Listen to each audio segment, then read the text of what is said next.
খবরদার প্রেম কিন্তু একটা করবা না, করলে 5-6টা করবা। আমি কইতেছি জীবন একটা ইয়ং জেনারেশন আছো, প্রেমে না করবা।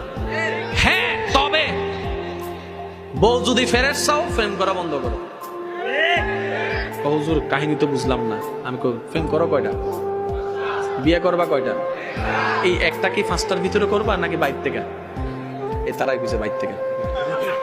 এগুলার লগে শুধু এনজয় করমু, আর একটারে কি করমু, বিয়ে করবো। তো তুমি যেরকম 5টার লগে গুইরা সাইরা দিছো, ওই 5টারে কেউ না কেউ বিয়ে করবে না?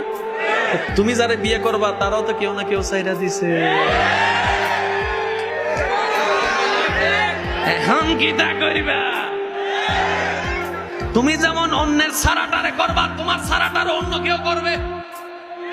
এবার যুবক ভাইরা কও, বউ কি আনফ্রেশ চাও না ফেরেশ চাও? কোনটা ফেরেশ কোনটা আনফ্রেশ জানে কে? এবার আল্লাহ কি বলে শুনো। আল্লাহ পাক বলে, বান্দা তুমি যদি ফেরেশ চাও একটা কাজ করো, তুমি নিজে ফেরেশ থাকো, অন্যের হবু বউরে ফেরেশ রাখো, তোমারটারও ফেরেশ রাখার ব্যবস্থা আমি করে দেব।